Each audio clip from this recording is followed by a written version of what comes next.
Phonation पर आपका स्वागत है और मैं हूं आपके साथ प्रार्थना। बिहार में जहां एक तरफ विधानसभा के चुनाव को लेकर के सरगर्मी बनी हुई है, तो वहीं देखिए दूसरी ओर महागठबंधन का सस्पेंस अब तक खत्म नहीं हुआ। दरअसल महागठबंधन के द्वारा अब तक कोई भी जानकारी साझा नहीं की गई है सीट शेयरिंग को लेकर के। और इसी बीच देखिए बात करें तो राजद ने अपने प्रत्याशियों की फाइनल लिस्ट जारी कर दी है। बात करें तो इसमें 143 उम्मीदवारों को राजद जो है वो उतारने वाली है चुनावी मैदान में।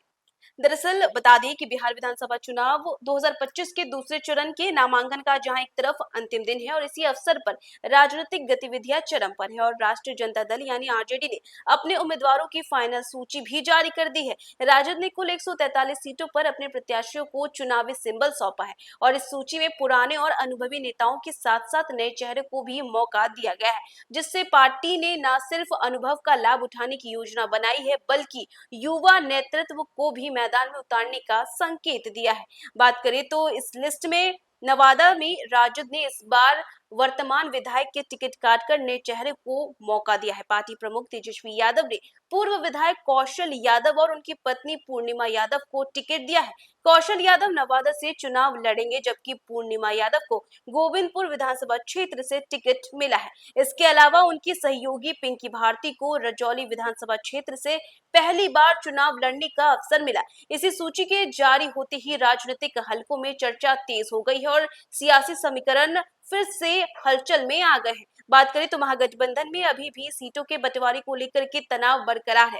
राष्ट्रीय लोक जनशक्ति पार्टी गठबंधन से अलग हो चुकी है और झारखंड मुक्ति मोर्चा यानी कि झामुमो ने 6 सीटों पर चुनाव लड़ने का ऐलान किया है। अगर झामुमो अपने दावे पर कायम रहता है तो 20 से अधिक सीटों पर महागठबंधन के भीतर ही संघर्ष का माहौल बनेगा। महागठबंधन में विवाद की शुरुआत बेगूसराय के बछवाड़ा विधानसभा क्षेत्र से हुई है, जहां कांग्रेस ने उम्मीदवार घोषित किया है। बात करें तो 2024 के चुनाव में भाकपा यहां दूसरे स्थान पर थी। कांग्रेस ने तीसरे स्थान पर रहे गरीब दास को उम्मीदवार बनाया, जिससे भाकपा ने राजापाका, रोसड़ा और बिहार शरीफ में अपनी उम्मीदवार उतारा है। और इसके बाद राजद ने भी कांग्रेस की दावे वाली सीटों पर अपने प्रत्याशी खड़े करना शुरू कर दिया है। वारसिलीगंज, वैशाली और लालगंज शामिल है। बात करें तो सिकंदरा विधानसभा क्षेत्र पर भी विवाद तेज है। यहाँ राजद उम्मीदवार के तौर पर पूर्व विधानसभा अध्यक्ष उदय नारायण चौधरी के नाम की चर्चा है। कांग्रेस के प्रदेश अध्यक्ष राजेश कुमार की विधानसभा सीट कुटुंबा पर भी विवाद का असर पड़ा है। दरअसल पूर्व मंत्री सुरेश पासवान यहाँ राजद उम्मीदवार हो सकते हैं। नाराज कांग्रेस अध्यक्ष ने ट्वीट किया, दलित दबेगा नहीं, झुकेगा नहीं और अब इकबाल होगा। इसी के साथ असल में कांग्रेस दोहरे संकट में फंसी हुई है। पुराने घोषित उम्मीदवारों को बदलकर नए उम्मीदवारों को टिकट दिया जा रहा है। उदाहरण के लिए बात करें तो जाले के लिए घोषित उम्मीदवार की जगह ऋषि मिश्रा को टिकट मिला, जबकि नरकटियागंज के लिए रजन तिवारी की जगह शाश्वत केदार पांडे मैदान में उतरेंगे। इसी के साथ जमालपुर की सीट पर कांग्रेस ने अब तक उम्मीदवार घोषित नहीं किया है, जबकि नामांकन प्रक्रिया समाप्त हो चुकी है।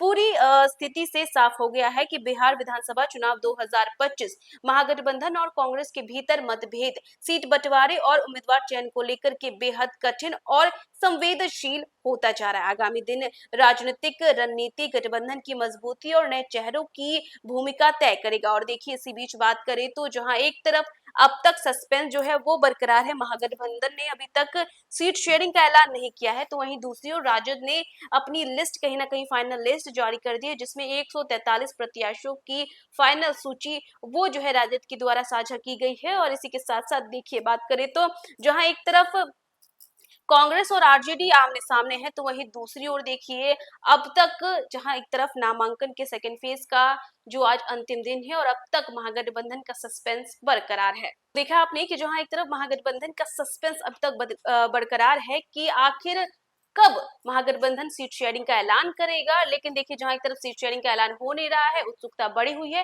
तो वहीं दूसरी ओर राजद हो या वीआईपी हो उन्होंने अपना अपना सिंबल देना शुरू कर दिया और राजद ने तो अब देखिए फाइनल लिस्ट तक जारी कर दी। तो फिलहाल इस खबर में बस इतना ही। न्यूज़ फॉर नेशन पे खबरों का सिलसिला जारी रहेगा, तब तक के लिए नमस्कार। सूरज की पहली किरण के साथ जाग उठा बिहार, हर मत बने नई उम्मीद, हर कदम जिम्मेदारी।